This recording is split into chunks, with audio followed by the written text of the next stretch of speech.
I used to spit you out like fire, bitter taste I could not hide. Every time you showed your face, I only felt the burn inside. But shadows change when light gets closer. What I cursed I now hold tight. The thorn I hated in my garden became the rose that saved my life. I learned to love the thing I fear, turn the ache into a song I hear. The stone that cut me, I made it shine.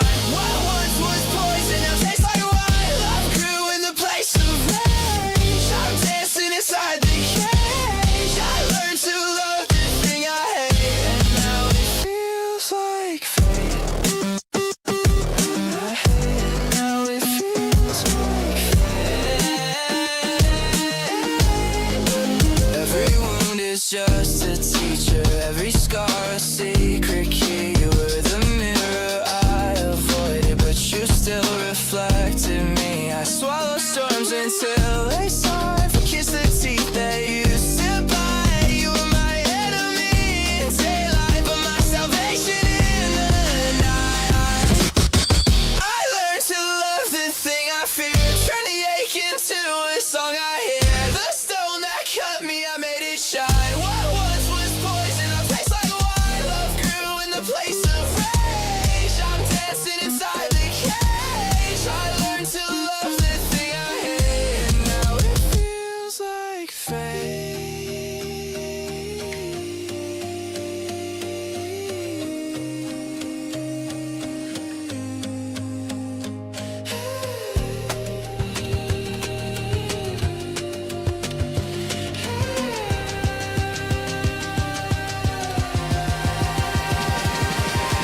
You were the shadow under my skin.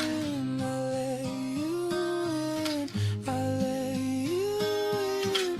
And in that losing, I found my breath. I found my life inside your death.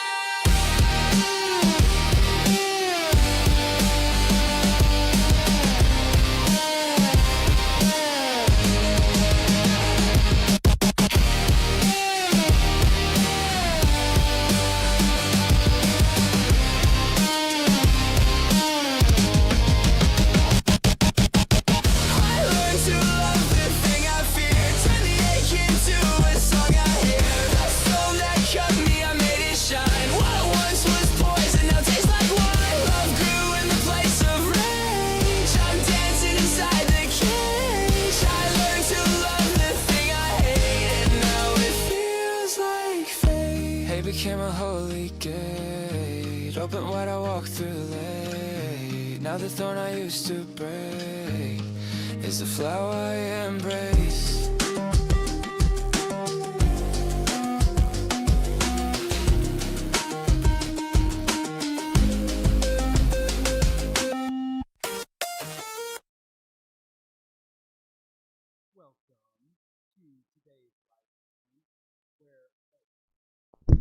I need to turn this shit on. Welcome to today's live stream. My name is Patrick, Shaman Patrick. So if you want to join me on this stream today, the last time I did a stream on this channel, we were looking at the reptilian agenda according to Zulu, Shaman, Credo, Mutwa, and an interview he had with David Icke. So we're going to dip back into that documentary today. It's a 6-hour documentary. We got through an hour of it. And, if you didn't watch last week's stream, it was 2 weeks ago. Last week I had to do some service work. But they were talking about how these beings came to humans and gave them gifts. And basically, my interpretation of that is that they brought the ego to humanity. I'm going to have my own spin on this. But I also feel like I'm learning things from this Zulu shaman. It's kind of like shaman to shaman, if you know what I mean. Hello, Swarm. So good to see you. Without further delay, let me get right to it. By the way, that opening song we released an album on YouTube. I don't know if we're going to distribute it on Spotify or anything. I'm on the fence about AI music being on Spotify, but this is the album You Want to Be Enlightened. It's on our Concrete Shamans YouTube channel if you want to listen. I love the album. I love it. Merrick and I took a lot of care to put the songs in an order that you could listen to. Yes, we are live. Ascension Evolution. Hello, hello, hello, honey. Hello, hello, hello. So, but it's like a spiritual book in an audio format. So that's what I've been working on probably for the past couple of months. This album. It's been a whole lot of fun. So let me get started with this documentary. For some of you, I listened to some of your suggestions. You said that you want me to put captions on when he speaks, and I'm going to do that. I'm going to put the captions on because you said he was a little hard to hear, and I'm also going to turn the audio up on the video. So he just got done telling David about the way they look, the way they operate. You know, David Icke is still in that, I feel like what's an old system, the old system of divide and conquer and control. I personally do not think that shit works anymore. I think, enough people, because it's the ego. You can only be controlled through the ego. You can only be controlled when the ego is active. You will only be afraid when the ego is active. You will only feel anxiety when the ego is active. And if you take the ego away, you're present, because the ego cannot survive in the present moment. So if the ego is gone, you can be present. Or if you want the ego gone, then you can be present. I think it's pretty simple, but I know many out there are still grappling with ego issues. It's a process. It is a process. So if people are worried about being controlled by technology or anything like that, just work on your ego, honey. Ain't no big deal. Ain't no big deal. So let's get started. Let's dive back in to this documentary. All right.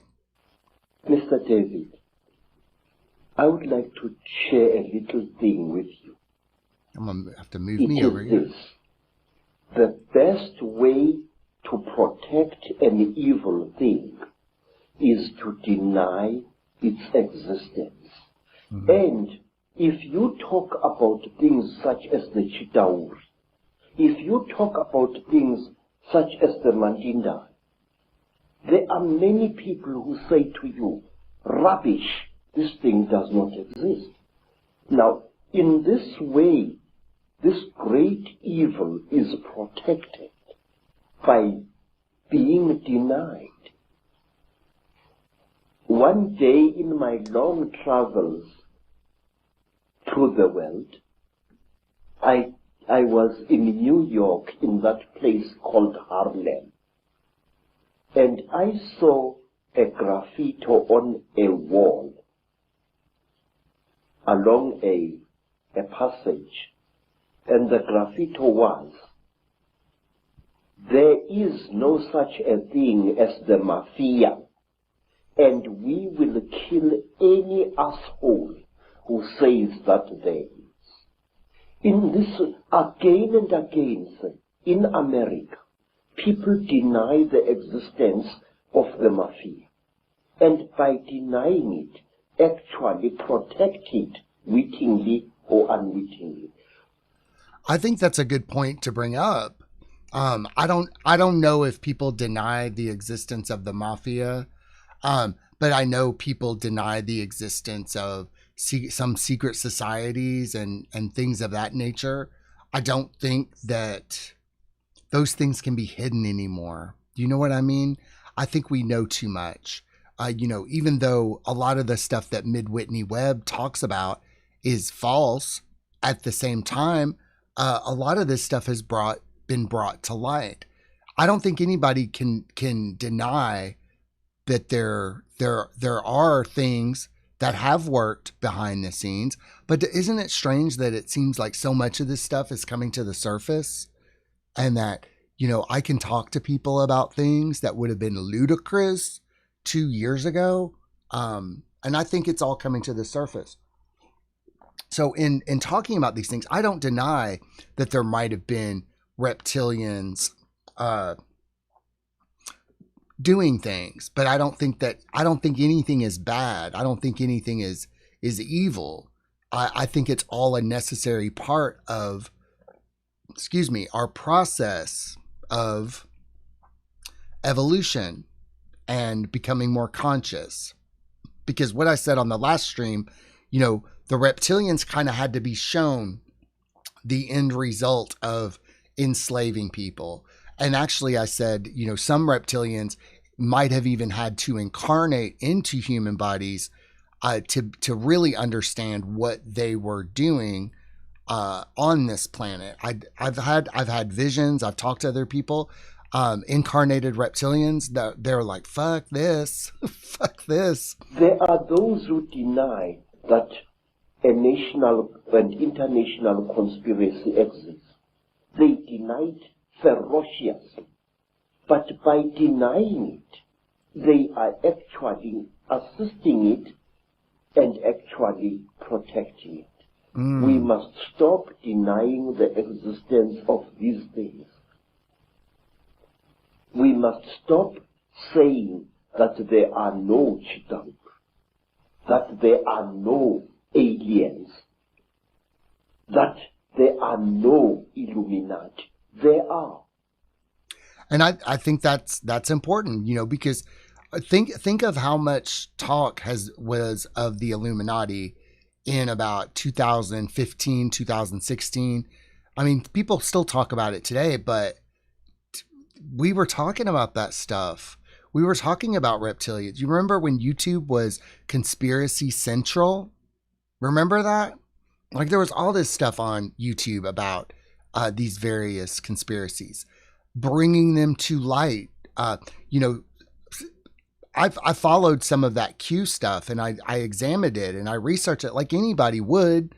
And, I think that Q stuff was so good because it really got people to think critically.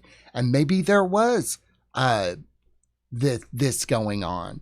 And the fact that it got brought to light and that it got revealed to everybody. See, that's why I think that it's mostly all over, because it did come to light.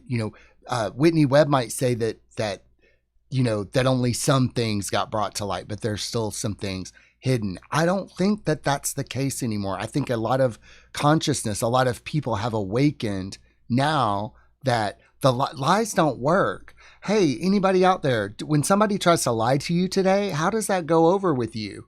It doesn't go over very well with me. I mean, you lied to people enough, they eventually stop believing you. I know people who try to cover things up or hide things from me. I usually hear about it through the grapevine or whatever. I get a letter in the mail. Just like truth is finding a way to people if they really want it. I could tell you for hours. For example, do you know what we Zulu people call a person? A very, very clever person. A very, very wise person. A person who has received light from God. We call him umkhanyiselwa.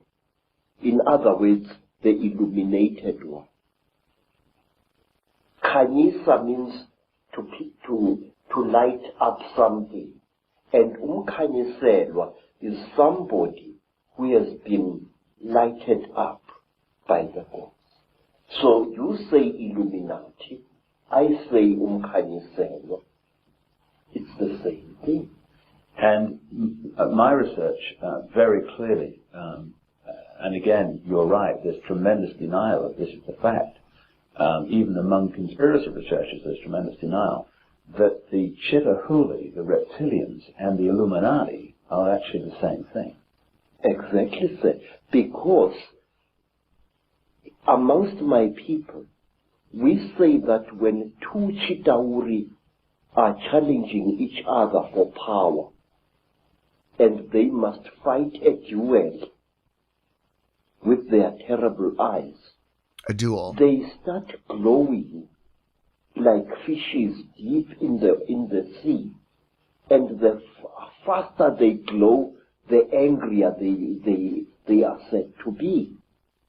Now that is why there are certain parts of Africa where people are advised not to walk at night, because that is where the Chitauri often fight.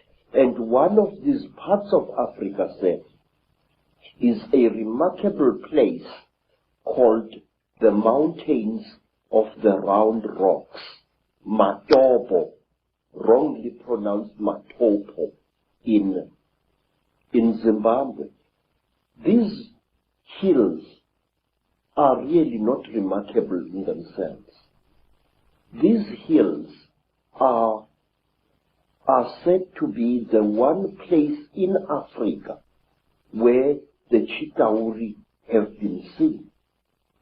And these hills is where Cecil John Rhodes lies buried, but there is more. You must visit this place at one time. Amongst the rocks on the Matopo Mountains,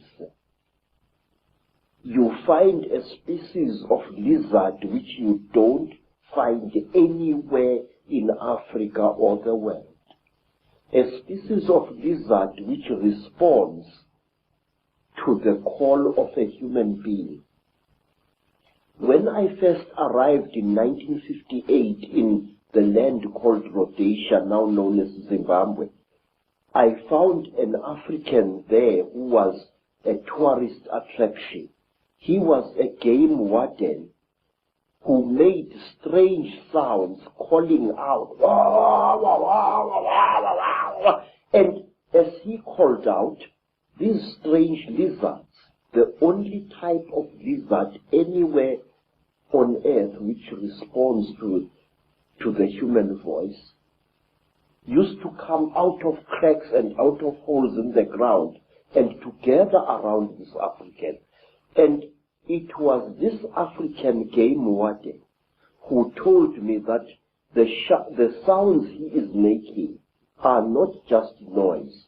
They are the speech of the Chitauri star gods.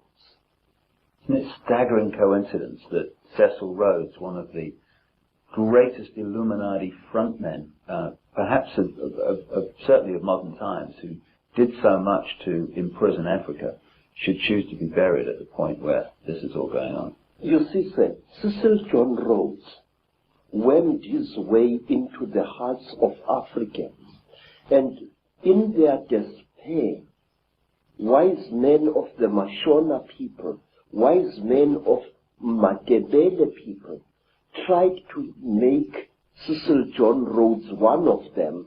They told him about the secrets of the Matopo Mountains, that under the Matopo Mountains lies a city of great wisdom, which is the home of the last survivors of the Chitauri god beings in that part of Africa.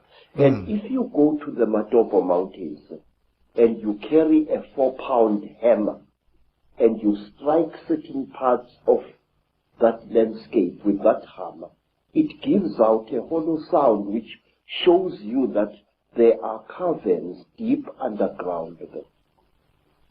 There are two. I want to interrupt him here. You know, Ascension Evolution says everyone comes from the one true God with purpose, no good, no bad. Everything has purpose. So here you have Credo Mutwa, who is sharing this information with David Icke. You know, David Icke had been doing his research on the Illuminati. I had suspicions that David Icke himself was a reptilian, tasked with truly finding out exactly what humanity knew about all of this. But at the same time, I just kept getting the sense that this is part of something that has to happen. Like, you know, like in the Gigi Young video that I made this past week, where are there 100 secret black magicians secretly ruling everything? Here's some, the spying, the mass surveillance. I like to encourage people to think about, what if it wasn't for you? What if it was to find out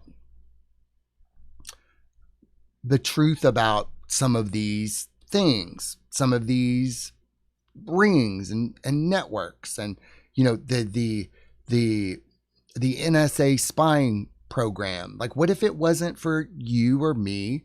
What if it was for something else? In the Q stuff, and I want to bring that up, they said that symbolism would be their downfall, that they communicated with each other through the internet by using symbols that they thought nobody would ever know about. And now that we know all those symbols, some celebrities and some people have just disappeared. Where are they? What's going on with them? We also look at certain things coming down, like the Epstein stuff, the Diddy stuff, other people being brought down, other networks being brought down. So I truly feel like there are things going on behind the scenes that we can't know about. There's a lot of fear mongering about what's coming. Be very afraid of this. Why would people be afraid of this? Why would you truly be afraid of mass surveillance? And you're gonna have to have some faith. You're gonna have to have some faith, because we know it's coming. We know that the coming technology will either take us to the next level or imprison us. But I don't see it that way. I see being freed from technology, being freed from all of this stuff, because for a multisensory human, they just don't need it. Here's what I propose. They might, even if they build something like that, it won't work, because we'll just evolve out of it. Kind of like what we're doing with the ego. The only way you can be controlled is through the ego. So if they try to control us through the ego, well, good luck with that. You can't capture something that doesn't really exist. I mean, I know I make it sound simple, but in a lot of ways, it is that simple. Sets of mountains. There is the Matobo Mountains, and then to the east of Zimbabwe, there are the great mountains known as the Inyangani, the Weeping Moon Mountains. There, even now, people disappear without trace. Sometimes a person would disappear for several days and reappear a few days later, not knowing where he had been or where she had been.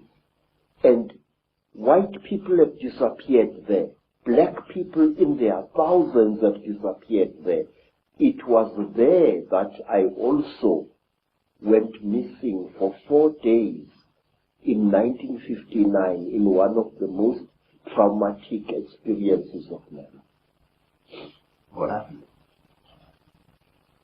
Well, it's a long story, sir. My teacher, Elizabeth Moyo, had sent me to get a special herb which grows only on the foothills of those mountains.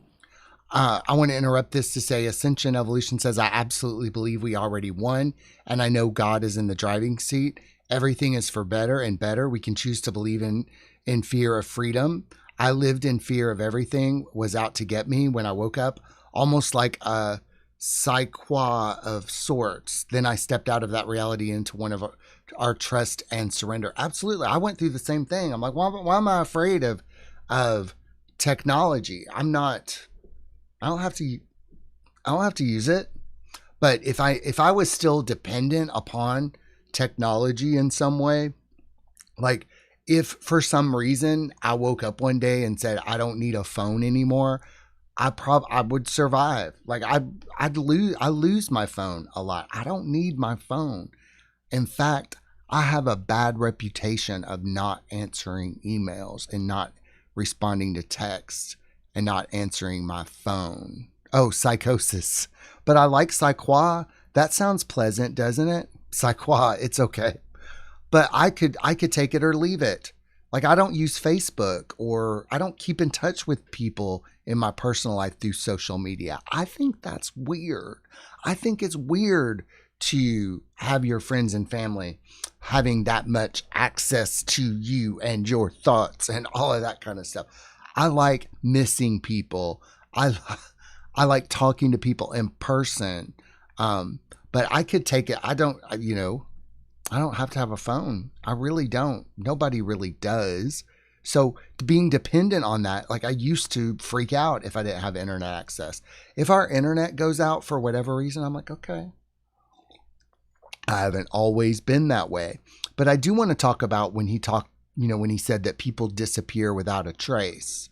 Our cat was missing for a week, and we imagined all these bad things happening to our kitty cat.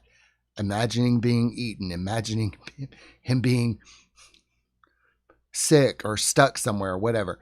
But this morning he rolled into the house like nothing was going on. He just rolled in like, "Hey, what's up? What's wrong with y'all? Why are y'all acting weird?" So when people, I know it's disturbing when people disappear without a trace, but what if something good happened to them? The Toltecs, they just sort of ascended right out of this dimension. They just slipped out of this timeline. And I'm sure that something was going on over there in Africa. I wonder if you're going to talk about Namo as well. Hello, my enlightened self, and hello, Holly. My enlightened self says I'm not on Facebook either. Yeah. But people ask me, can I friend you on Facebook? I say, I don't use Facebook. They look at me like I'm an alien. They're like, how do you live if you're not on Facebook? And I'm like, I don't know. I don't know how I live without Facebook. There was one time that when people told me they weren't on Facebook, I said, how? So see, you do evolve out of this. I use technology to do YouTube and run my business, but if it all went away tomorrow, I would be okay. That's fine too. I might be just fine setting up a shaman hut and people can come to see me or not. I'd be fine with that too. I'd be fine with pretty much anything. It was just an ordinary day like any other, just beautiful day like this one outside here. And I love the African wilderness. I'm at home in the bush, especially in the days when I was still in good health. I love the animals. I love their smell, and I love the smell of the vegetation. And I was looking for this herb when all of a sudden a bright blue mist fell all around me. It took me some time to react to this strange thing. It was a hot day, and all of a sudden the temperature around me dropped. It was as if I was on the slope of a very cold mountain, but it was a warm day. And then the next moment, I was in what appeared to be a metal-lined tunnel, a caving tunnel, and I was lying on what looked like a workbench, a very large workbench of some kind. An iron table which an engineer or somebody working with metal would use for welding and cutting metal upon. But this workbench was very brightly polished. And there I was lying there with my trousers missing and only my khaki shirt, when I saw again through what appeared to be like blue mist a number of moving objects, which at first I thought were dolls. And these objects were moving towards me. I noticed with mild surprise that they were very thin, short, human-like creatures with very, very large melon-shaped heads. Oh, here we go. Here come the grays. When the reptilians visited me, there were grays. The gray. I was lying on the floor in my apartment, and the grays came over and waved their hands and calmed me down. I wonder.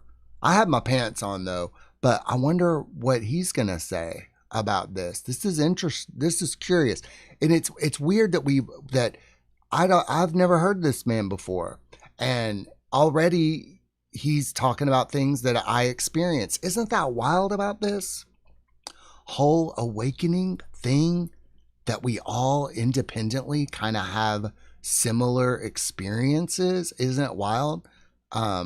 Like somebody asked me if I was ever going to write a book, like a real book about the whole process. And I'm like, so many people have it. It would be boring. It would be boring because so many people have a similar experience, but maybe someday. The creatures had no noses, Mm-hmm. like as human beings have.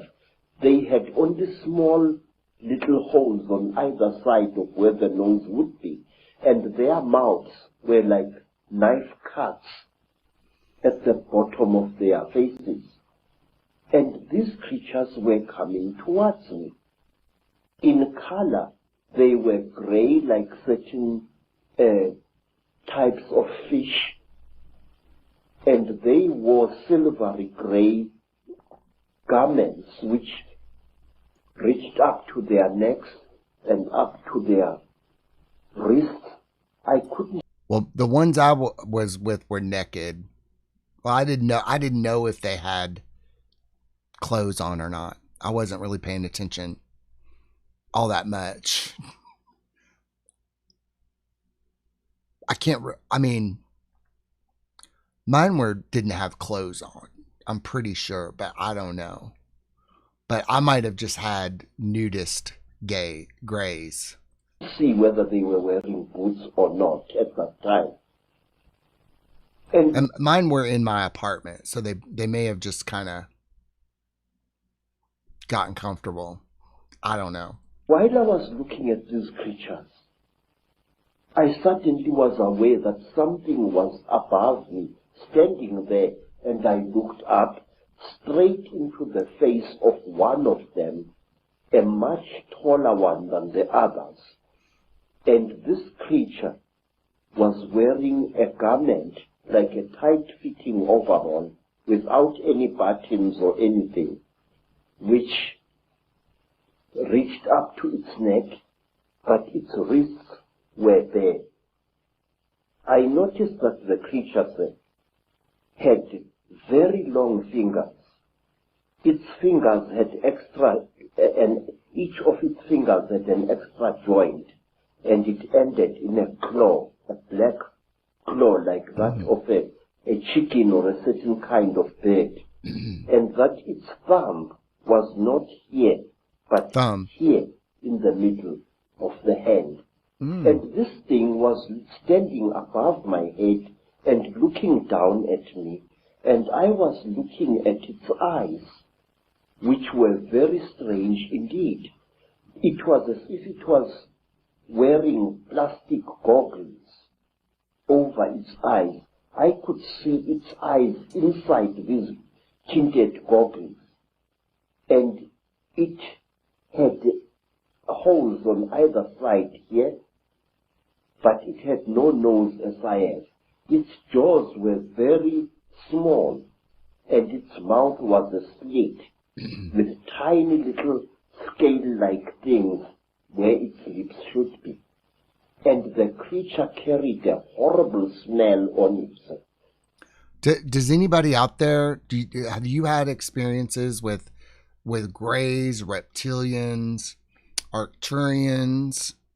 Like, what have you guys had experiences with aliens? And I feel like that's how disclosure is happening, like on a case by case basis. While he was telling this, I remember before my near death experience, like I would have thought, like I was fascinated by stories like this, but I didn't necessarily believe them. You know, I was like, there was a part of me that was like, are you sure? Are you sure? So nowadays when people don't believe me, I'm like, I get it. It sounds wild. It sounds really, really wild. But we have such similar experiences. We have such terrible, uh, like not terrible, but terribly specific things that happen whenever we go through this. Ascension Evolution says Dracos, they smell weird. I want to hear more about this smell. I can't describe that smell. Oh, okay. It was a metallic chemical smell which seemed to combine the smell you would smell when somebody is burning brass or copper. Like meth?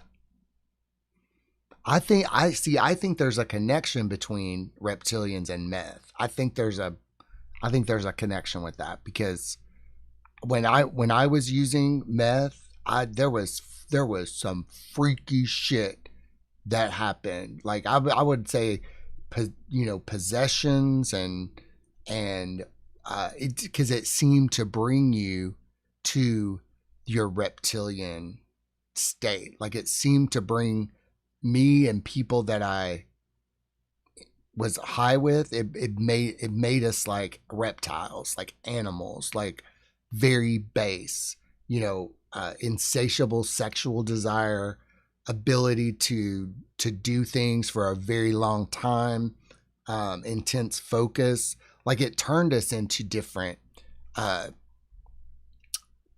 beings. Like it's really a dark drug. It really is. But also, the things that you experience on it. You know how kind of like if you've ever hung out with people who get who go into psychosis, they experience like a similar thing. They feel like they have information for the government. They feel like they're being tracked. They hear voices coming through the radio. They all have these specific things, and I'm like, well, if they're disconnecting from this reality, what reality are they connecting to? But the smell that he's describing is that's what meth smells like, a chemical, burning brass or copper, especially when you're smoking it. Ascension Evolution says, interesting, could be a frequency thing, similar resonance perhaps. I've never done meth. Well, honey, don't. There's nothing to gain from that. I used to hang out with this sorcerer, and he said that meth was an occult secret, that you would get revealed things through meth, and boy, howdy do you. But you got to spend like the rest of your life closing those portals from that. And a very ugly chemical smell, these two smells combined. And this creature was looking down at me. I was frightened, but I could not move. And the next thing I knew was a terrible pain on my left thigh. It was as if somebody had just stabbed me right to the bone. I screamed and I tried to jump away, but my body was inactive. I could not move. I was not tied to any chain. I was not chained to the top of this table. There was no belt tying me, but I could not move my body. And when I looked down at what was happening, I found that one of the shorter creatures had driven something very painful into my left thigh. And then, while I watched, horrified, the creature pulled out this thing, and I saw that it was like a pencil made of shining metal with what appeared to be a flexible cable at the back. And before I could do anything, sir, my head was seized by the creature above me. Ooh, I want to pause there. Natalie, hello, Natalie. Natalie says, I met a guy once who claimed he heard radio when he opened his mouth. And I heard the radio come out too. He wasn't crazy. We all heard it in group. I was in the OP. The doctors all rushed us out and acted like nothing happened. That I've experienced similar things like that where a few of us would be experiencing something, and then other people would freak out and say that wasn't happening. People, that some of this stuff really challenges people's beliefs. It really freaks them out. Like anything weird. Like I've had so many weird experiences. So has Merrick. I mean, we're in recovery. You talk to people who've done meth and drugs and stuff. Like sorcerers often use drugs on people. Like drugs and sorcery go hand in hand. And as long as you stay sober, you'll be fine. Like I tell people, like if you're afraid of being controlled, if you're afraid of black magic, if you're afraid of sorcery or any of that stuff, you don't have to be. Just stay sober. Because when you're sober, you connect with reality as it actually is, and from that place, you enter this sort of frequency, and then you can develop this really powerful morphogenetic field that just sort of keeps you in that vertical dimension. Things can only control you in a certain way. But I'm going to be refining that in the future. But a lot of times people who have irrational fears, they drink a lot. They get high a lot. And it's no wonder that so many people are paranoid. And like sometimes you'll go on X and it sounds like it's just people drunk and posting. You have to be careful with social media because a lot of people are drunk while they use social media. That's why it sounds like you've stumbled into a bar sometimes when you go on social media, because people are drinking and getting high and just posting shit. So that's why you can't take people too seriously on social media, because they might be high. And I have to go, but I'm going to leave this, I'm going to hear it, but I have to go turn something off because I can hear it going. All right. It caught me. Hello, reality on designers. Either side of the head, like this. And then a third creature drove something into my right nostril here. It was as if I had been shot. The pain was so terrible that I screamed and screamed. Blood filled my mouth. Blood spurted out of the nostril, and the creature did not seem to care. I was stupefied. The pain was so intense, so terrible.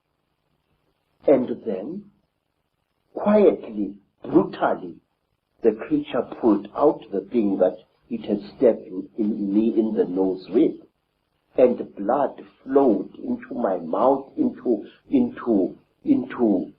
out of my nostril, and I was choking. And then the big creature coldly turned my head this way, so that blood came out of the mouth, and which gave me some kind of relief. And after what seemed like an eternity of pain, the creature brought something out of somewhere, which looked like an old-fashioned tea strainer in appearance, and it put this thing close to my nose. And then I seemed to drift away, and the pain subsided. You know, sir, it was torture so intense that even now I can't describe it. And then something else happened. All right, before we move on to that, and I'm going to share my experience with this stuff.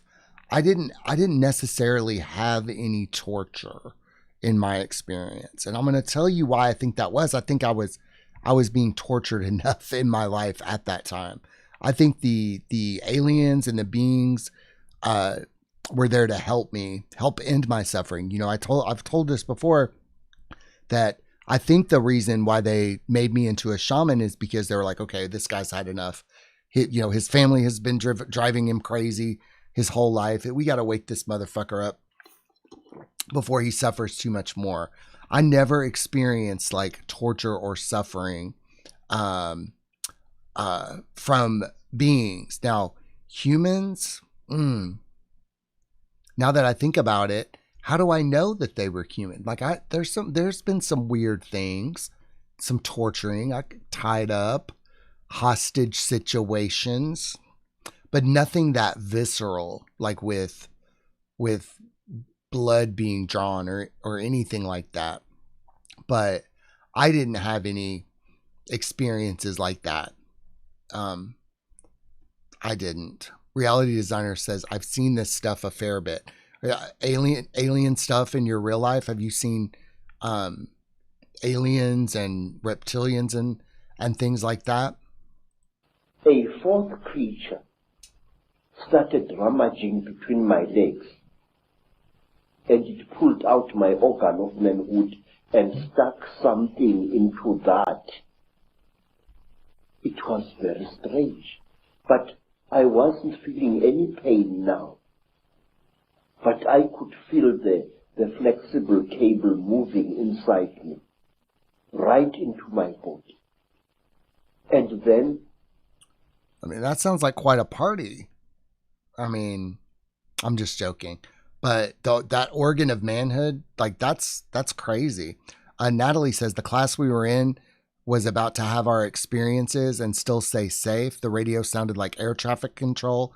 It was the moment I knew there was way more going on than we know. Yeah, there is way more going on than we know. I've heard that if people really knew what was going on, that there would be 99% of people would have to be hospitalized. Like it's that bad. Reality Designer says reptilian overlays over top of myself and in others from time to time. It's not a physical thing, like a layered system over top of the reality pixels. That's a wonderful way of putting it. That I've heard of people who have reptilians attached to them. Some people have said that there's reptilians attached to me. Reality Designer says reality is a screen. Yes.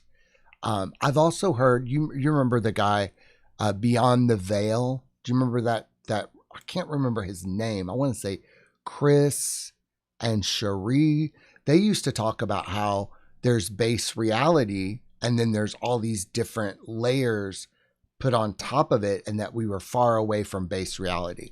Like if you were just to take away that screen and see reality as it actually is, it would be very shocking to many people to experience reality as it actually is.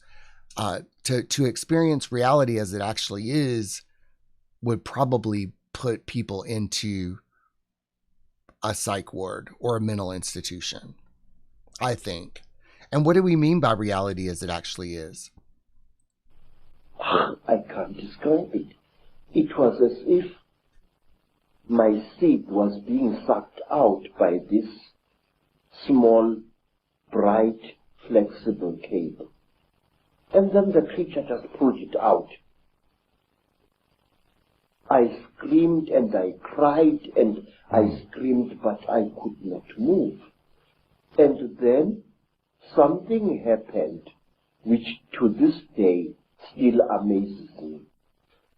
After the creature had pulled out the flexible cable from my organ, the creature just stood there looking at my organ.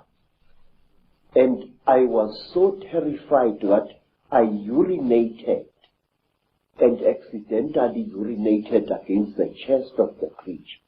It jumped away as if I had shot it, and it stumbled backwards. But its face didn't show any expression. Its mouth didn't even open, but the way the creature reacted, trembling all over, it was as if I had really hurt it. But that's the thing that gives these types of experiences legitimacy, because I mean, I've had weird experiences like that with aliens and you know, I think when we have these things, like, yeah, if you accidentally pissed on an alien, yeah, I mean, you'd be scared enough you'd start pissing, and then the alien, I mean, I've had things like that happen, and I think that gives it legitimacy. I mean, that's what that sounds reasonable, right? That sounds logical, and I think sometimes those experiences that happen to us give us a tether to and make it more real and make it real for us.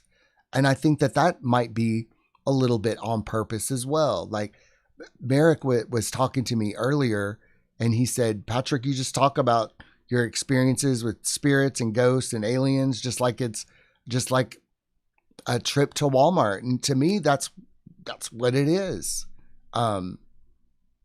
You know, weird things happen to us all the time. We don't often talk about it, but we've experienced people that are not real people talking to us, coming up to us, saying hello, like they're visitors to this planet and they're looking for directions. That's what it feels like. We're talking about something completely different, but it feels like, hello, welcome to Earth. Thank you. We are from this star system. Okay. That we might be talking about where to get the pumpkin pie mix, but it's about something completely different that nobody else around us can fathom, and that maybe we can't fathom as well. It was wearing this kind of garment. And after that, I was left alone, except for the big creature which stood to my right side this time, with its arms folded, looking down at me. And then, while I was looking at this creature, trying to appeal to it, no pain anymore, no pain, please, I was pleading. Pictures suddenly flooded my mind. Pictures of buildings sunk in a red lake of water. Buildings rotting away. Buildings that appeared as if they had been bombed. And cities sunk in terrible mud. Trees sticking out like rotten ghosts. Trees without leaves, without branches, sticking out of the mud as if they had been poisoned. I saw visions of this. And then, through an entrance which I had not seen before, came a strange and terrible being. It was exactly like this. It was tall, made entirely of metal, with burning eyes and a snout. Burning eyes. It didn't do anything. It just moved and came to stand at my left side. It didn't touch me or anything like that. It just stood there, making a strange humming sound. Wow, wow, wow, wow, wow, wow, like that. Was it a robot? Was it like a what you might want to say a technological creature? And there's a pause there. So how are you guys feeling with this interview? Like this one right here, this one's really interesting because he's talking about basically being abducted, seeing a ruined city, and now we're to the part where he just got this metallic creature with a snout and burning eyes was in the room. And then, from behind this metal creature, there appeared another creature. It was so radically different from the grey creatures in that it looked exactly like an earthly human being. It had a pink skin like that of a white woman. It had golden hair, and its ears were definitely pointed like those of an animal. Its eyes were slightly slanting. They were pale, pale blue, and never once did they blink. It was like this, nude, and there was a tail-like appendage at its back, which was very visible as it walked away after it had done to me what it did. What this thing did, it climbed over me and made love to me. And I noticed that unlike normal women, its breasts were set too high in its chest, and they were very, very hard in appearance. And that here, the pubic hair as well as the hair in the armpits, was a fiery red, as if it had been dyed. And this thing didn't even blink. Its eyes were just like this, looking at you as if there was no liquid in the eyes. Just an unblinking, terrible stare. And it was a small creature, about the size of a 16-year-old girl. But it was very, very heavy as it sat on top of me. And there was no emotion in that whole nonsense. There was no,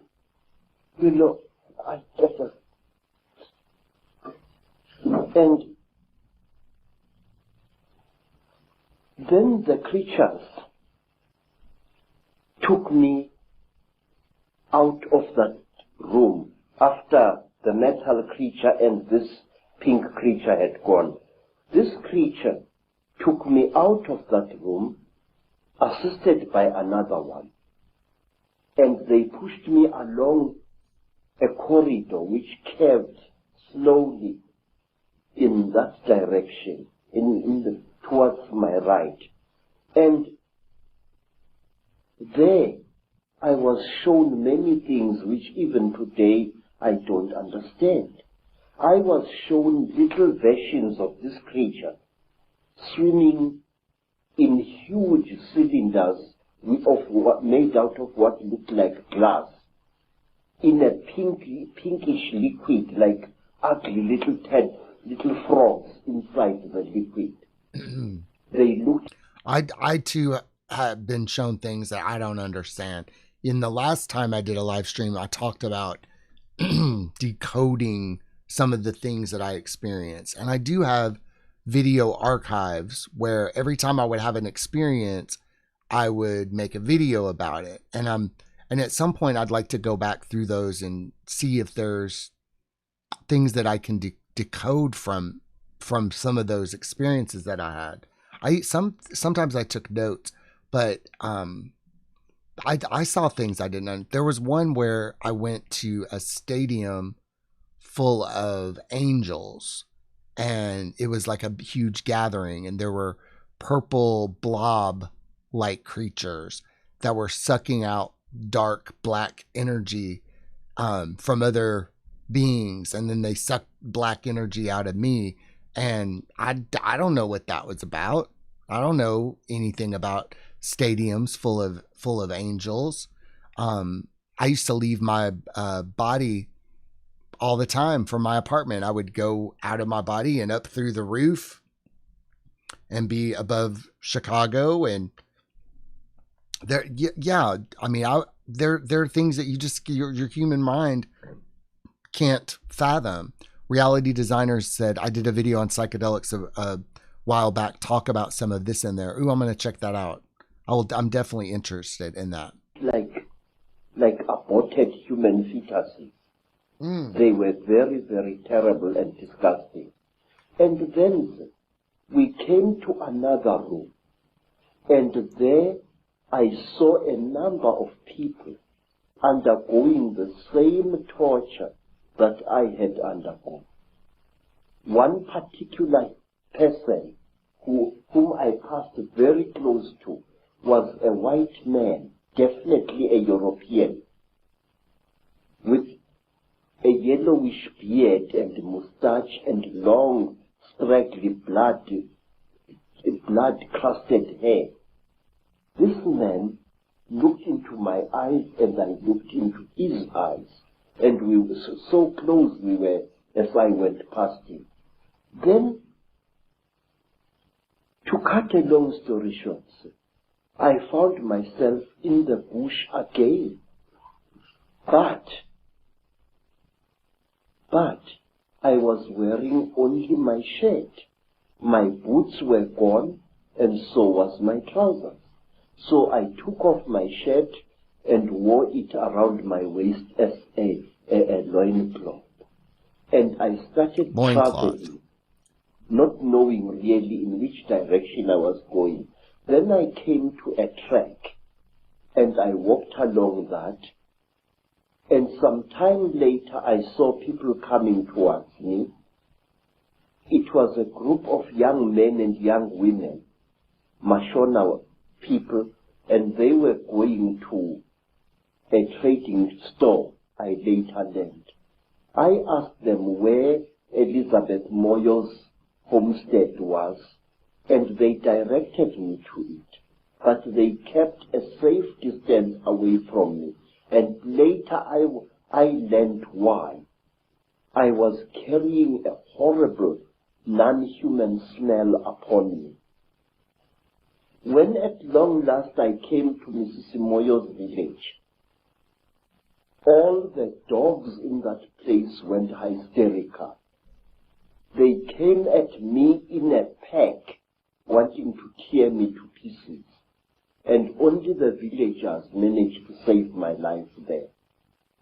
Mrs. Moyo asked me where I had been, and I said I did not know. And then she said, I know you had been taken by the little ones. I said, yes. I cannot understand. She said, you must not try to understand. You were chosen by the gods as a living sacrifice. So don't even try to talk about this. But how could I not talk about it? I wanted to understand what had been done to me, by whom and why. Even now, sir, I still want to understand what it was all about. And many years later, I met a remarkable white woman, Elizabeth Clara, a famous South African woman who had worked for British intelligence during the war, and who, we are told, had been impregnated by a being from the stars, Akor. I asked Elizabeth what was the meaning of the strange thing which was done to me, because since that time I had come across many black people, well over 200, who had been through the same torture as I. I had come across many black as well as Cape-colored women who had been mysteriously impregnated by the same creatures that I had gone through the hands of. And let me tell you one other interesting thing, sir, before I forget. About a year after I had underwent this terrible experience, I was walking along Jeppe Street in Johannesburg, delivering parcels, when a white man shouted at me to stop. I stopped. I thought he was a policeman wanting to... Cheddar came home, so he has flea medicine on him. But Merrick wanted to let me know that he had flea medicine on him. So Cheddar only scratch his head. Yeah. So he's good. Cheddar came home. Yeah. Came home. But you know, talking about what Credo is talking about, there have, you know, I don't, can we even call it torture or initiation? I mean, I know that there's been some, like sometimes we can misinterpret things as torture, but it also could be part of an initiation. And, you know, I'm glad I'm gay because I don't think that I fathered any, I don't think I had sex with any alien women or alien men. Like, you know, I talked about, you know, the benefits of being gay and dealing with reptilians and aliens and stuff like that. I don't know for certain, but I'm thinking that what if it wasn't torture but initiation, and also a way to upgrade humanity to a multisensory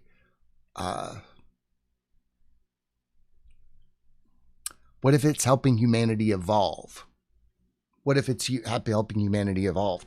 And also, what if that's the way it's done? Maybe this is the way that you evolve a species, by having sex with it and impregnating it. I mean, what? I mean, if it works, it works. Arrest me for some reason. And when I tried to produce my identity document, the white man said, listen, I don't want your nasty word passbook cover. I said, then sir, what do you want, boss? He said, listen, where did I see you? Where did I see you? I said, I don't know that. Wait a minute, Natalie, were both of our cats gone at the same time? That would be wild. I wonder if they were abducted by aliens. I wonder if they were abducted by aliens. Cheddar didn't seem like anything was wrong. He just showed back up and was like, what's up? Why are y'all? What's wrong with y'all? Why are y'all acting so crazy? And Ascension Evolution says the 100th monkey effect changed so many humans' DNA and it changes them all. Absolutely. I do believe that for the people who are really doing inner work, you're doing the work for lots of people.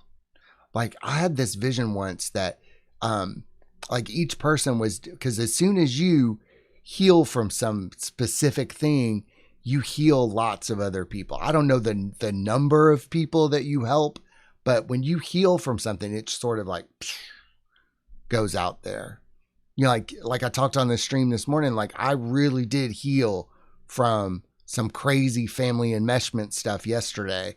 And it's a different reality for me today. Like, I'm like, oh gosh.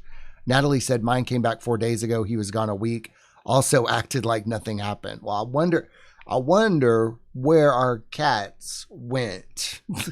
Wonder what's, because when Cheddar has been gone overnight, when he comes back in the morning, he's a little freaked out. Like he's been out all night and he's like, row, row.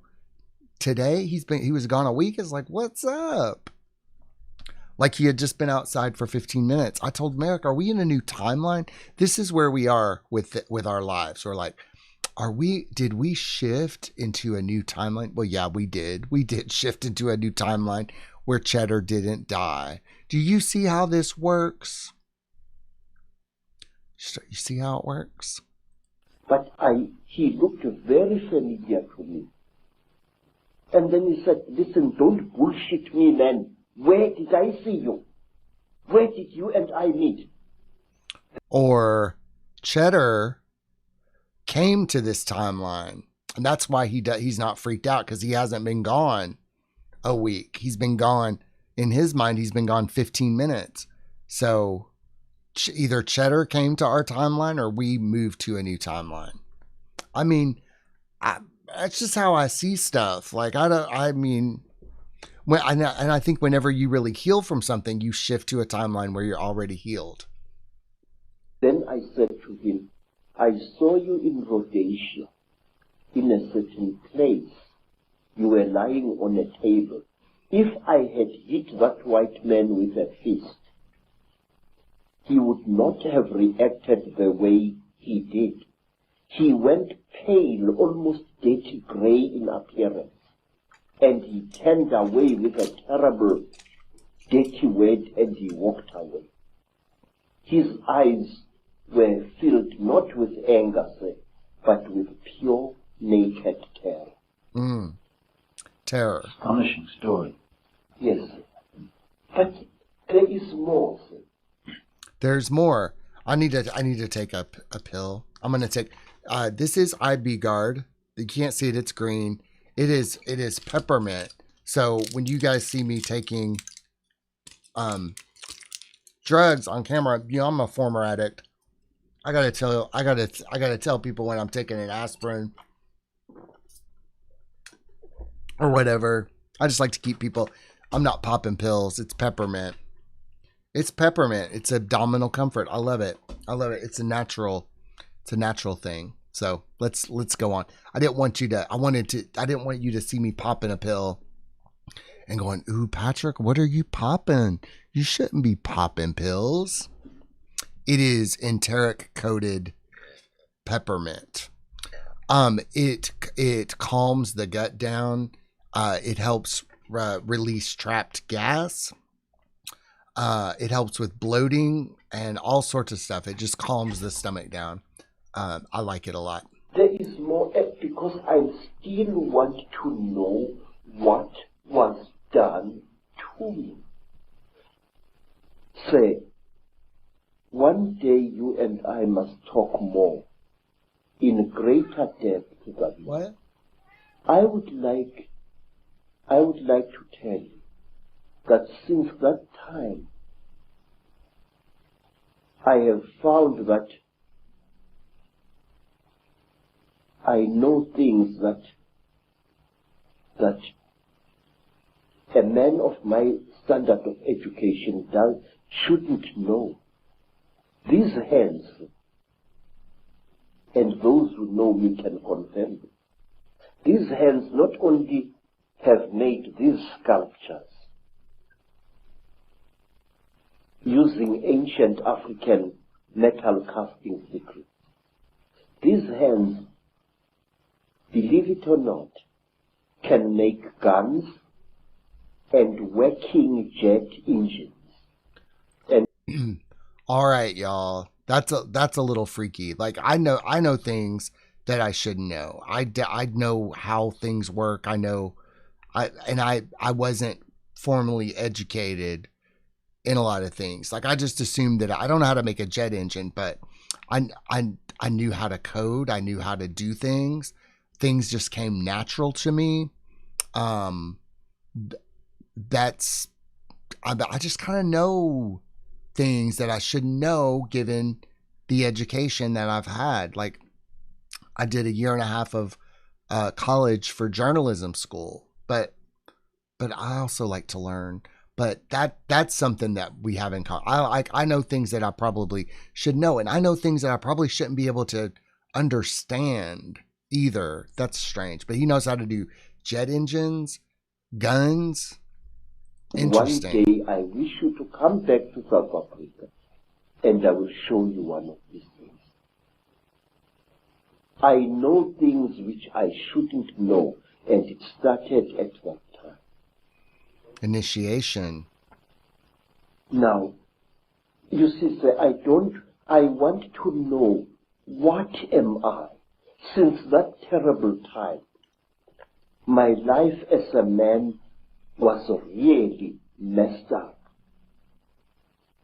And one day let me tell you, sir, since that time, I have become a very confused creature.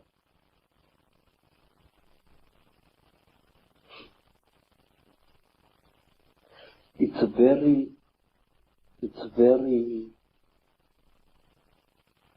embarrassing, really. But since that terrible day, I became bisexual, which to me as an African is very, very disgusting. Now listen here, okay? I was talking about interacting with reptilians and being gay and stuff like that.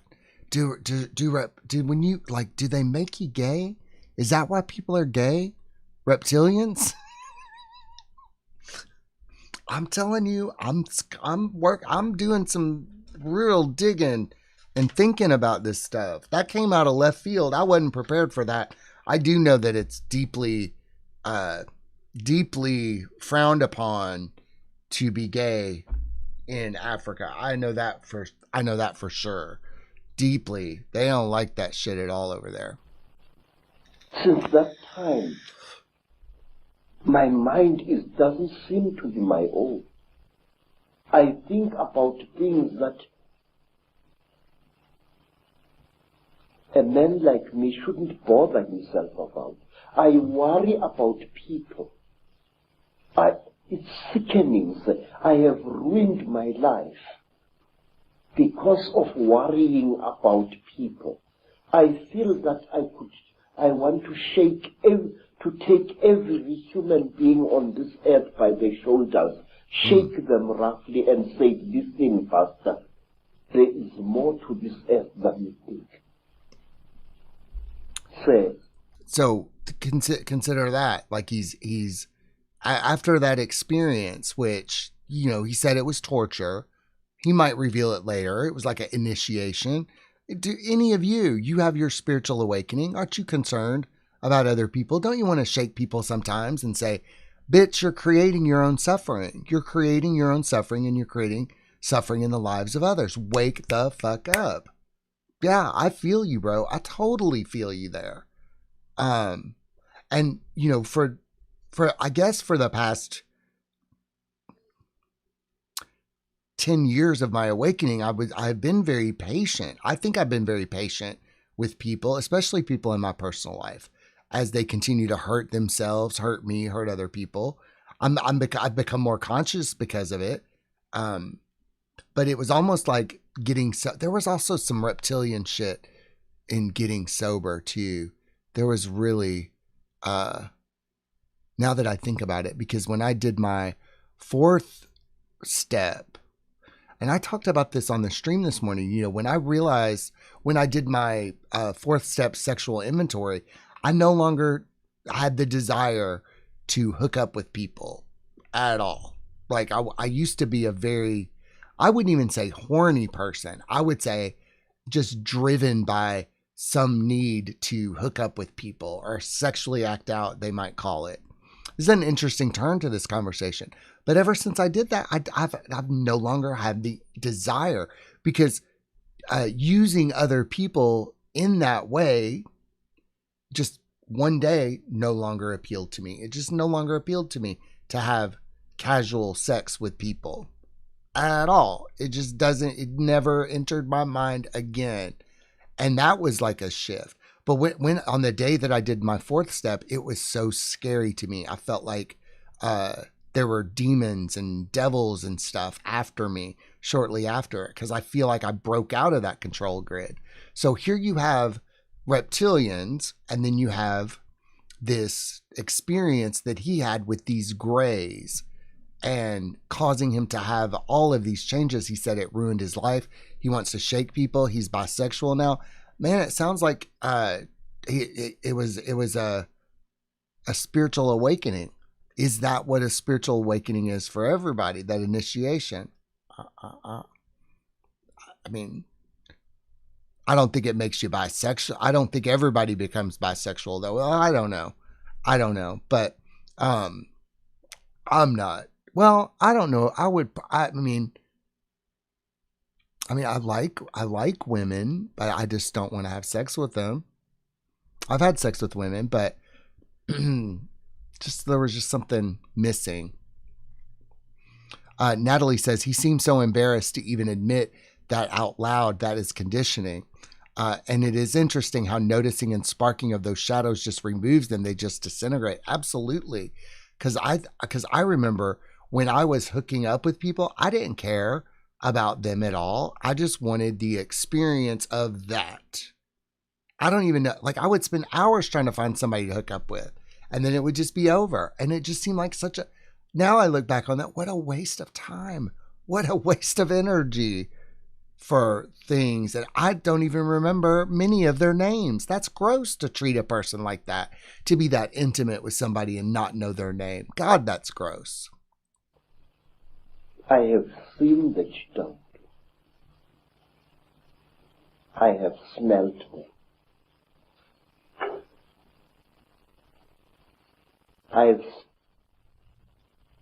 I've had personal experience of these. And there are people who claim that these creatures are gods. There are people who claim that these creatures are experimenting on us. That is a lot of rubbish. These creatures are harvesting us. These creatures are not aliens, Mr. Ike. These creatures are sexually compatible with our women. And what does that tell you? It tells you that they came from here. They are part of us. And this makes them all the more dangerous. They know us very, very, very well. They know the great weaknesses of our minds, just as they know the great strengths of our minds. They operate in what I call the gray area of human existence, that side of our lives which we don't want to acknowledge the existence of. They create, African tradition says that the Chitauri,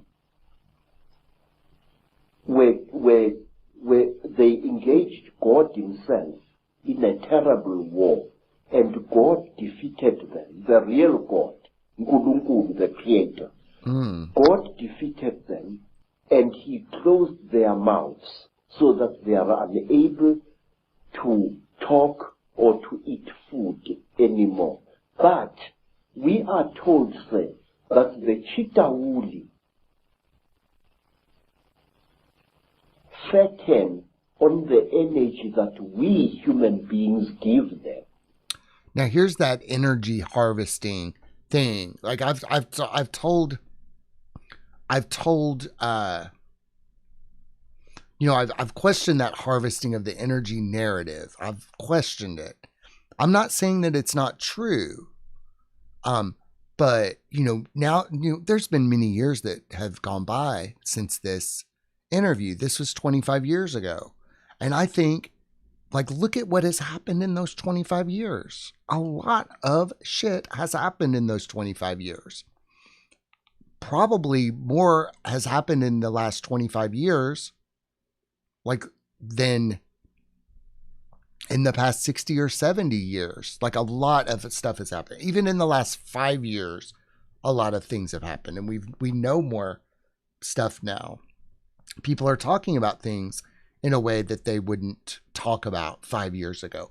But so if the reptilians could not eat anymore and they're feeding on energy, what kind of energy do humans generate? I want to put that in your pipe and let you smoke on that. I'm going to leave the video playing, but I gotta go use the bathroom, but I will hear the video. So I'm going to leave it playing. They make us to fight each other.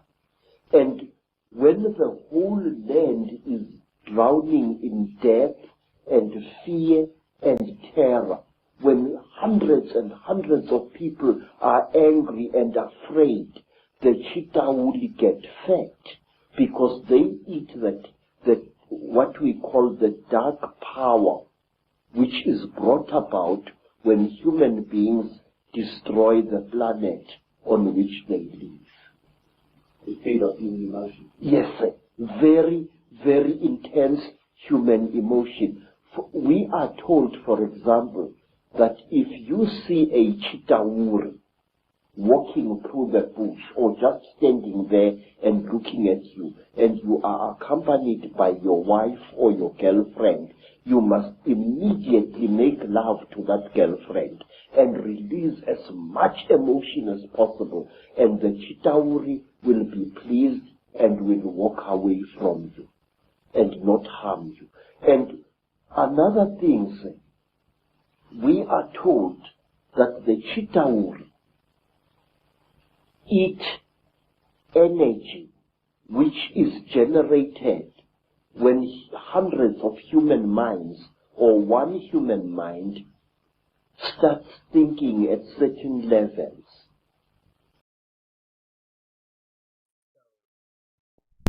So, sexual energy, I could see that. I could definitely see sexual energy being beneficial. Like I've wondered, you know, look at all the porn that's out there. I can see that, but I don't necessarily think that sexual energy is bad. But I do think that over ejaculating and over sexuality is not good for you. It's not good for you to be at that level all the time. But when he says the human, you know, he's talking about, you know, basically what Gigi Young is talking about, you know, the secret behind the scenes, like feeding on people fighting. And I know Natalie would probably, you know, like to talk about this, that, you know, it's the pain body that feeds. It's so because the pain body takes on a semi-con, you know, he said that these things were ourselves. These things are us, and that they're the same as us in many ways, different, maybe even different aspects of us. Natalie says, a few months ago, I had several vivid dreams where I was kneeling in a circle with beings made of light. At one point, I saw these creatures coming to attack. I stood up and took up my sword. But I'm not going to look at this through the lens of things being bad.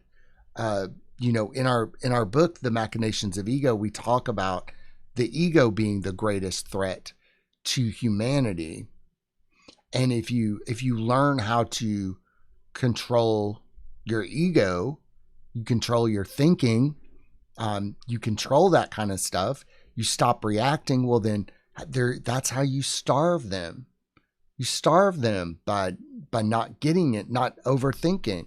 This is an interesting thing that he's talking about. Natalie says, the light beings cried out in my mind to put it down. I realized I messed up. We couldn't fight that way, only with love. Yes, you love these lower spirits. You love them. You're not afraid of them because they don't know anything above that. In a similar vein, Natalie, you know, I was talking on the stream this morning about how I realized that my family was crazy. They didn't know they were hurting me. They were just insane.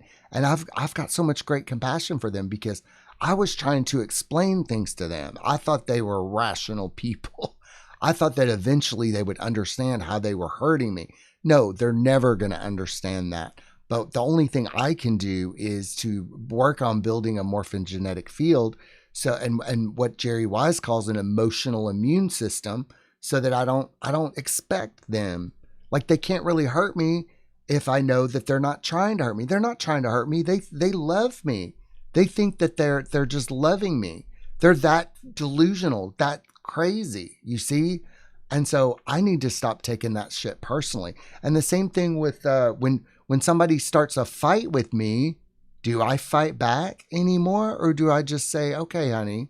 So, you know, he talks, you know, Gigi was talking about this too, like human beings fighting, fucking and fighting, and beings feeding on this energy and harvesting that energy. But ask anybody who has gotten sober, done a fourth step or anything like that, or had an awakening or had an initiation.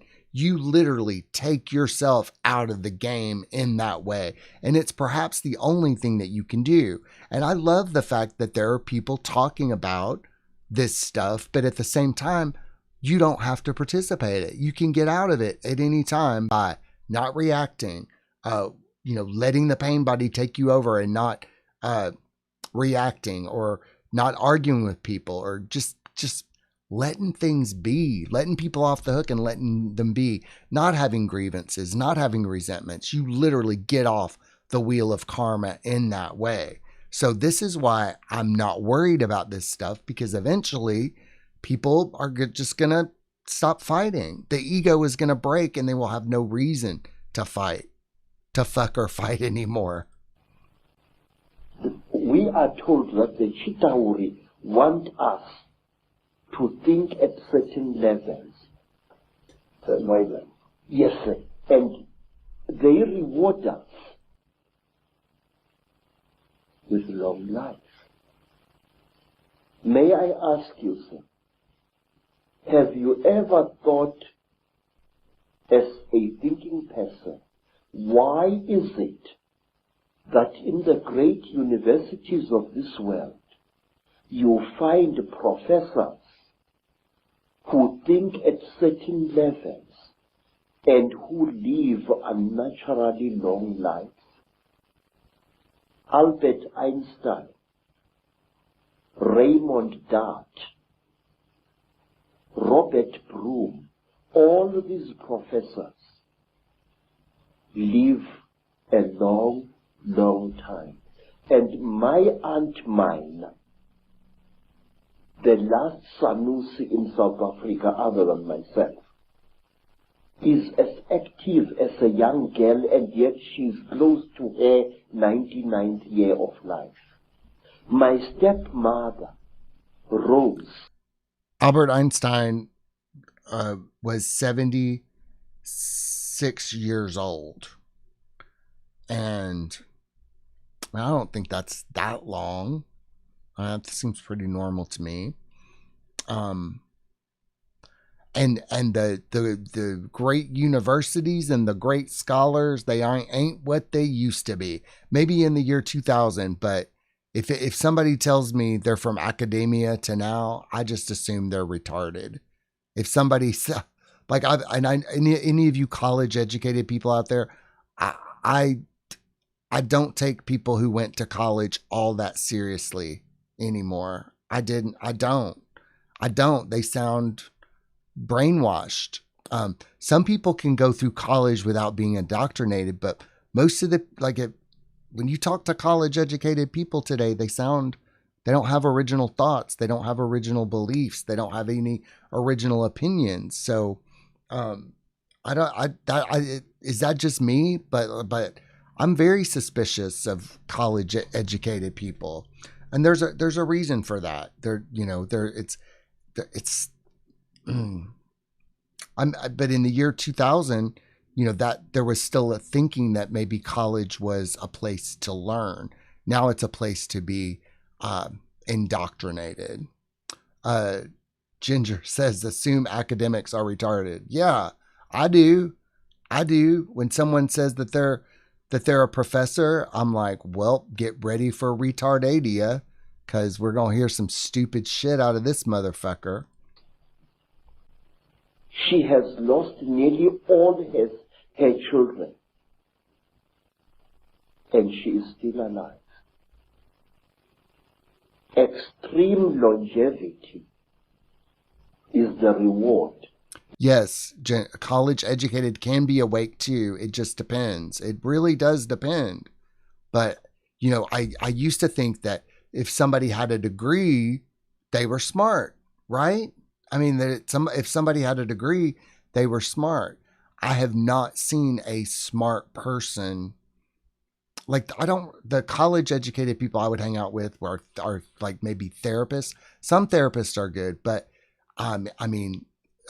it's just there's a retardation, and the reason that they get indoctrinated is because they spent all this money on this degree, and they have to adhere to that in order to get the jobs where they can use that degree. So it's like a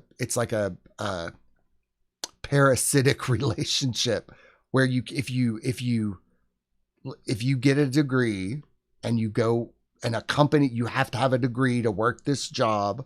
Well, the job, even if you start to notice some wacky bullshit, even if you start to wake up a little bit, I know therapists who have woken up to the bullshit and just kind of work within, I work within the bounds of what's the mutually agreed upon fictions, but it's really difficult to go through college and not get brainwashed and indoctrinated into that system, if you know what I'm talking about. That matrix, it's really go. Ginger says it's where you go to get brainwashed. Absolutely, it is. And the thing is that you don't think you're brainwashed. They do such an effective job of making the entire culture. Like I worked in the marketing firm of this software company, and they used to say, you're the only one that doesn't have a degree. And I said, but what does that mean? I'm technically able to do this job, but I didn't have a degree. They were desperate. They hired me. They needed somebody who could do some stuff, but they would constantly remind me that I didn't have a degree. And I'm like, okay, well, now we enter an age where software and technical companies, they don't necessarily want you to have a degree. They will train you.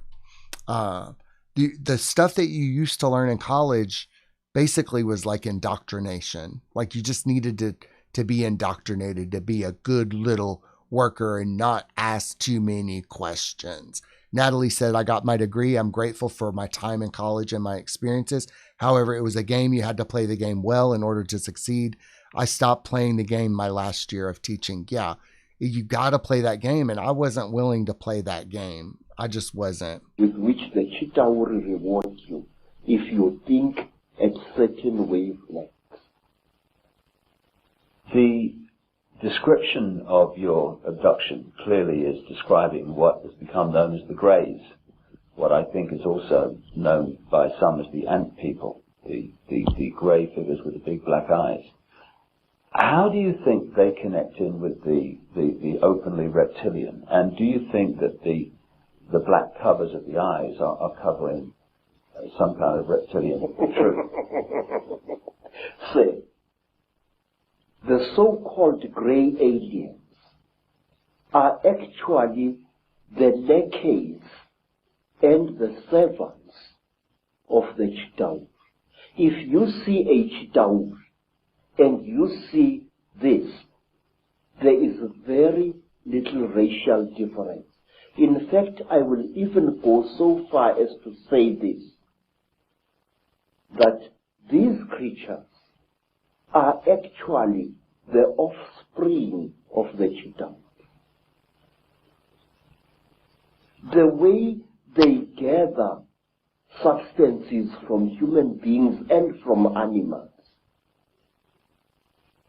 the way they are the forerunners of the cheetah in any place. And maybe they're the babies.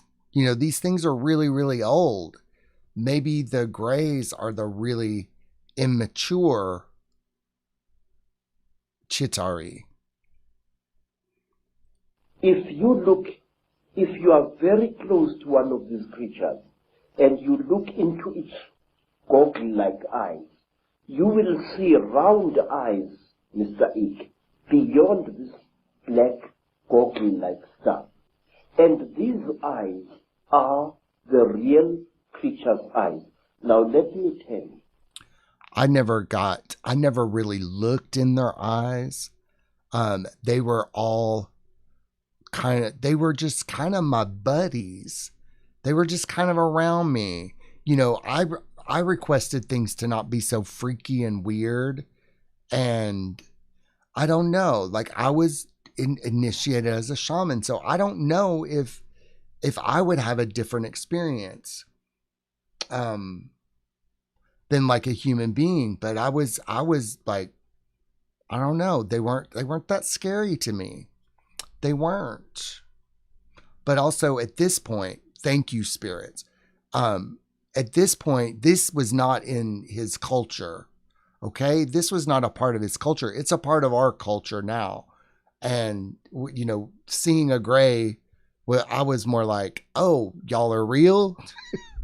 Okay. I'd never encountered reptilians before, but it was just kind of like, oh, y'all are real. Y'all are real. Oh, wow. That's kind of like my sense. It was kind of like aliens are real. Angels are real. God is real. But, so I could see why he would have a different experience because maybe this had not been in his culture. You see? Good morning, Crystal. Ginger Snap said, performance reviews and compensation discussions are gaslighting sessions. I think I got my filter on because I'm not getting all of these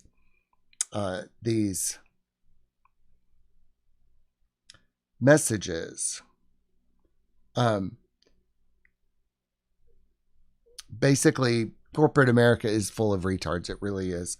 And Crystal, good morning. Good morning. We're heading into the last 20 minutes of this stream.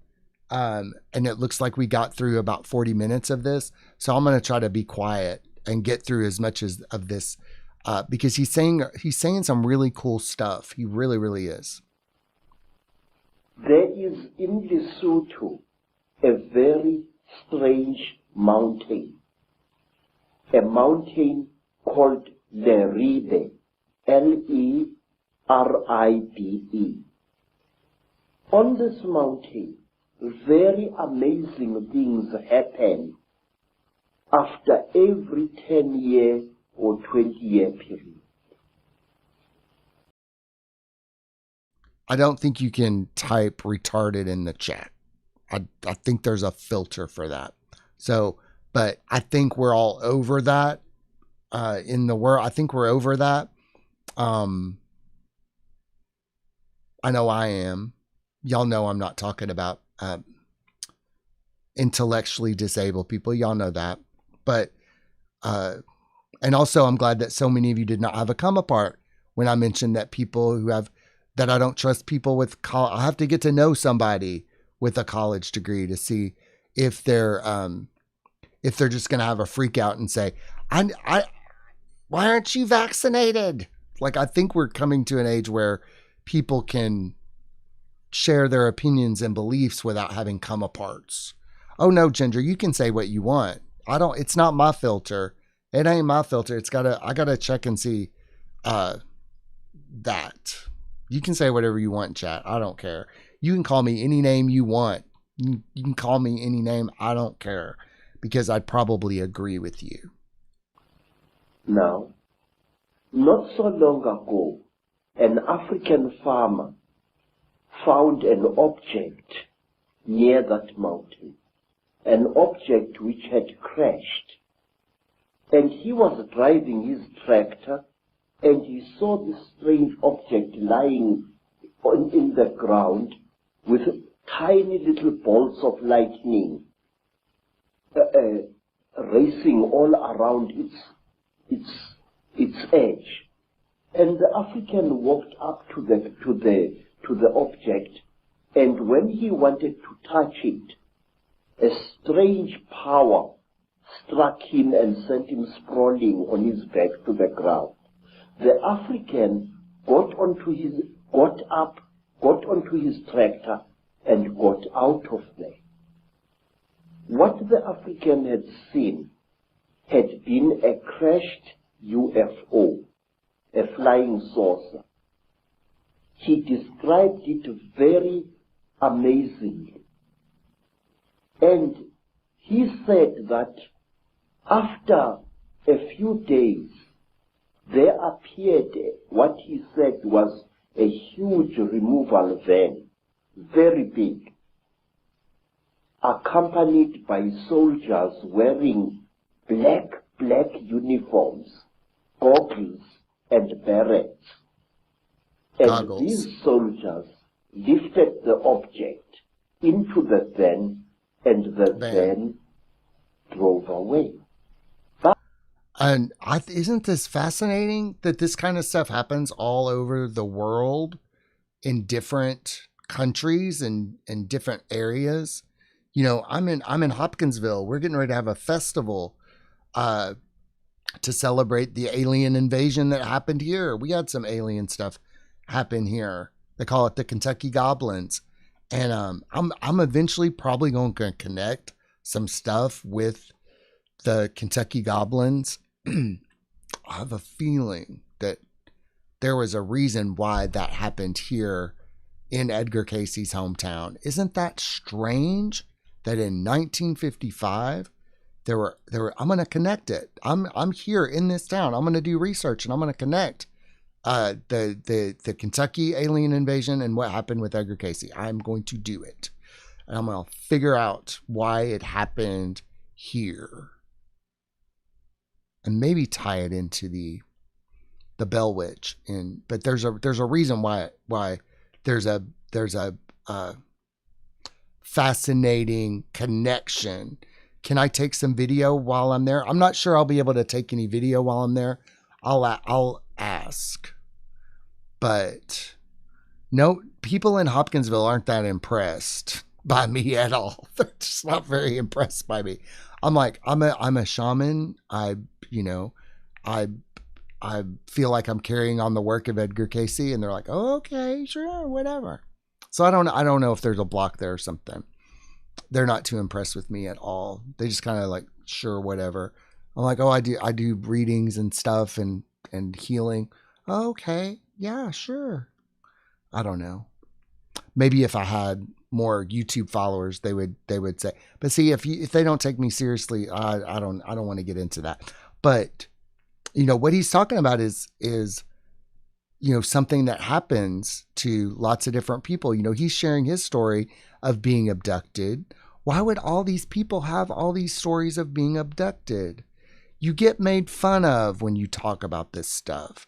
You get made fun of when you talk about this stuff. So why would people, the people that dare to speak of it, do you think I wanted to talk about it? Do you really think I wanted to talk about it? Or did I feel like,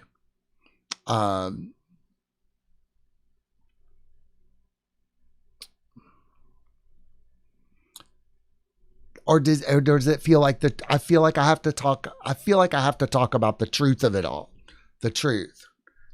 Ginger Snap said you need a degree, Patrick. I know. Like if I said I was an alumni of Harvard, but I looked at some of the people. Oh shit! Shutter, I almost dropped something on you. I looked at the flyer for it, and there's some people speaking, and they don't have big YouTube followers, but I don't know. Maybe I'll speak next year. I'd like to speak next year, but we'll just see how everything plays out. We'll just see how it all. Natalie says it's probably a godsend. You're right. Careful what you wish for, right, honey? But when the people came to the site, they saw that something had fallen there, but they saw no heavy tire tracks of the vehicle that the man had described. Something had crashed there, had been removed, but there were no wheel marks of the heavy vehicle he had described. Now, let me tell you something else.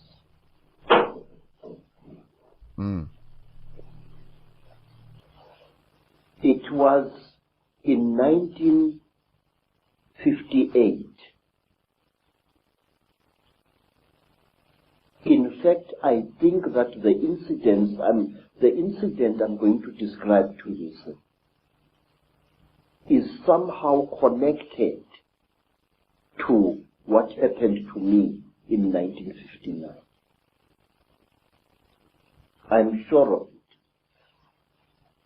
A friend of mine in Lesotho called me. He said that he had something very important and that we had to share this. He said, please, I must come to Lesotho. I must come. And I went there. And then I found that he had dug a hole at the back of his hut. And he asked me that he and I and his second wife should go into this hole on the night to come and there to share something very, very holy. Well, we went down the hole. We used a broken ladder, and there inside the hole, we ate small pieces of something. He told me to chew these things very thoroughly, as they were quite hard. I still had teeth in my face at that time. And I chewed and I chewed and I chewed and I chewed. But I noticed that what I was chewing was some kind of dry substance, and that it had the same taste that you would feel in your mouth if you sucked a copper penny. It had that coppery taste, like as if you were sucking an old copper coin. And then we left the hole and we went into his house. My husband is going to freak out. If any of you have ever heard me tell my story about that copper taste in your mouth, what in the actual fuck? Like, seriously. Like, sometimes I come across stuff and I'm like, what? What? And on the following day, we all became terribly ill. Very, very ill. Why would he Our talk? skins erupted. Why would he talk about that stuff? Do you see what I mean? How this gets? This is the first time I'm hearing this video. I mean, really. Into a rush. It was very, very painful. It was very, very itchy. We bathed with urine trying to take the itching away, but it failed. We bathed with sheep dip, and it failed.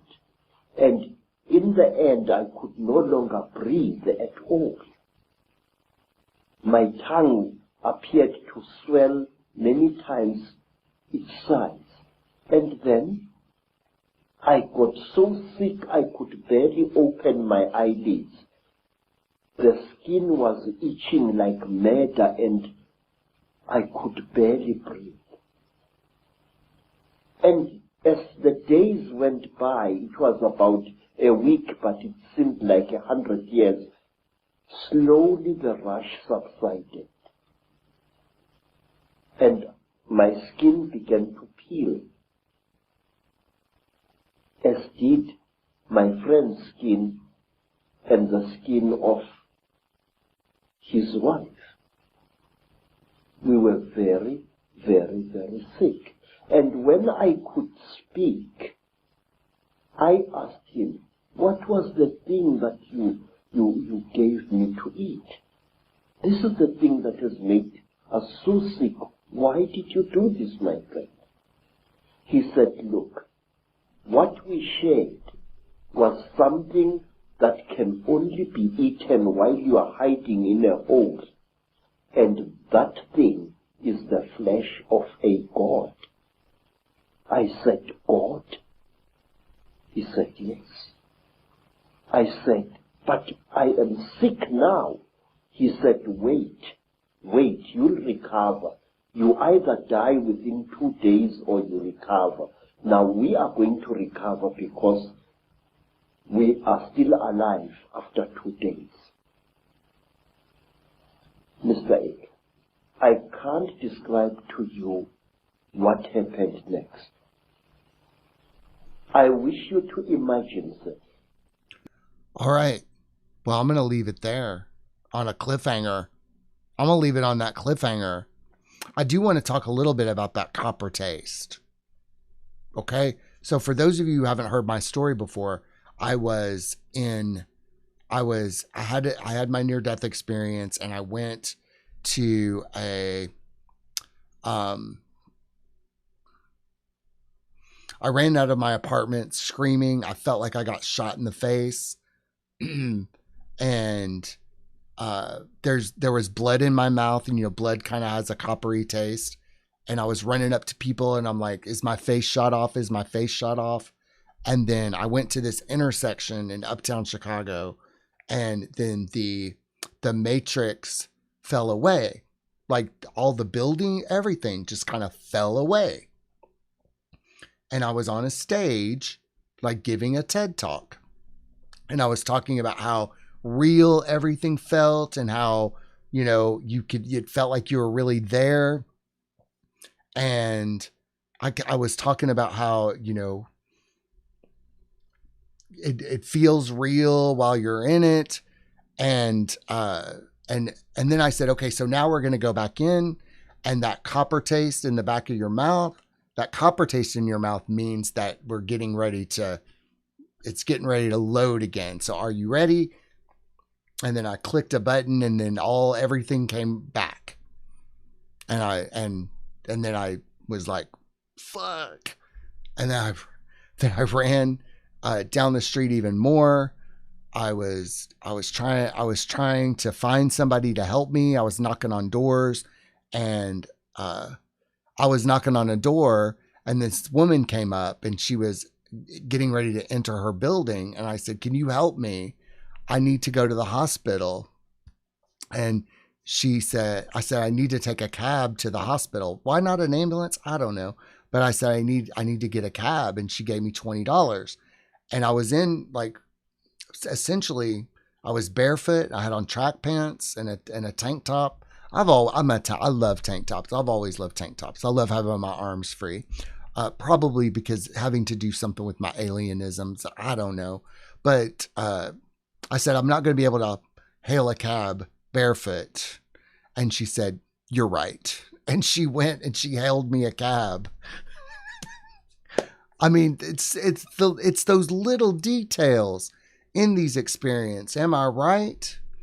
And then when I got to the hospital, they put me in a green room.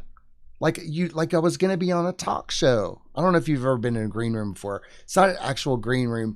Most of you know this, but it's usually like a reception area before you go on stage. And I'm in this green room. And it's in the hospital. I mean, it was such a wild experience. And then they told me I couldn't stay in the green room anymore. I had to go on stage. But when I went on stage, it was the waiting room in this hospital, and things did not look real. Also, I was having visions of all my friends in the past and in the future. They were all in a marching band, and they were getting ready for me to either come out of the hospital, like they were all getting ready. They were all getting, tuning up their instruments and getting the flags ready. And I could just see them outside of the window. They were just like getting ready to do this celebration or marching band thing. But there were wheelchairs, and there were chairs and other things. And when I got close to the wheelchairs, I could see that they were people in suits who were pretending to be wheelchairs. Okay, so I don't know any other way to explain this, but imagine somebody wearing a black outfit, and when they would crouch down, it would look just like a wheelchair. Like there were parts of the wheelchair on the suit, but when they would crouch down, they would look like a wheelchair. But it was like this with everything. Like it was all people in suits that looked like wheelchairs and things like that. Like there's so much other stuff happened, but I ended up not being admitted to the hospital. A cop drove me home from the hospital. They don't do that. A cop is not going to give you a ride home from the hospital. Are you crazy? Try it. Maybe in a small town, but in Chicago, hell fucking no. But he took me back to my neighborhood, and when I got home to my neighborhood, I was I was trying to find people. Zendra says, man, this is trippy. What drug were you on? I wasn't on any drugs. I wasn't on any drugs at all. That was the funny thing. Like, people were like, oh man, drugs. What drugs were you on? I mean, I wish drugs could do shit like that, but this was definitely one of those experiences that if it was a drug experience, I would tell you, I've had some fucked up things happen on drugs, but this was not that. This was part of the ego breaking, me having a near death experience. I felt like I was kind of seeing reality as it actually was. Some things happened before I'm telling you this. You know, there was me in my apartment, and I was realizing that everything was a prop. I've told this story in many different ways, but when I had also been running through the streets and stuff. So I had all these papers. I had collected all these flyers and all these papers as well. And so I was trying to find some people, pressing the buttons. I don't know if you've been to Chicago. You know, you have to be let in gates and doors. And I was just trying to find people, and I couldn't find them. And so when I got to my apartment, I eventually went back to my apartment that night. And when I walked in, now Zendra said, sounds like a psychotic break. I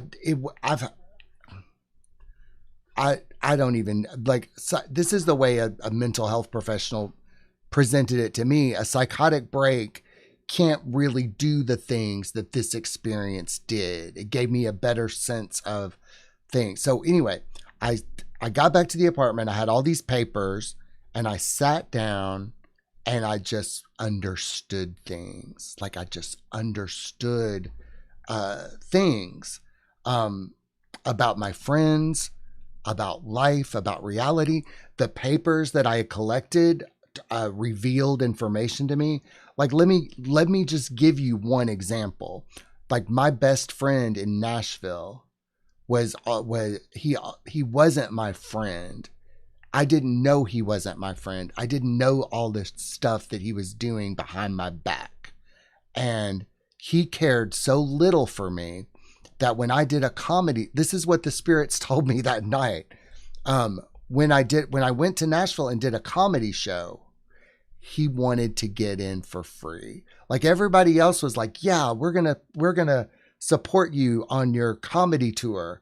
But my best friend wanted to get in for free. And this was revealed to me when I sat down. That was just one of the things. Like, I was like, I wouldn't want to get in for free. Like, just things like that, like understanding things about people and life and reality. That was one tiny thing, but that was one thing that I think maybe that's a real world example of, I didn't know he was taking advantage of me. I didn't know he was hurting me. I didn't know he was up to so good, but I just remember that flash of realization at that, like, oh, he tried to get in for free. Like, he didn't even want to support me at all. And I had no way of knowing it. That's one of those things. So it could be a psychotic break, but it was also very healing, and it got me out of it was a shamanic initiation. I mean, we could call it a drug trip, or, you know, many people over the years have said that it must have been this or that, but, you know, I used to do that too. But these days, if it hadn't been a shamanic initiation, then why am I here today doing this? You know, you can kind of go crazy trying to say that some of these things didn't happen. For a while, I wished it was a psychotic break, and I kind of wished it would have been drugs, because the implications of it, man, the implications of it all, you know, like, oh my God, God is real. Aliens are real. Reality is not real. Yes, Ginger says it sounds like an initiation. Yeah, it was. I am not I woke up the morning of that day. An atheist. And I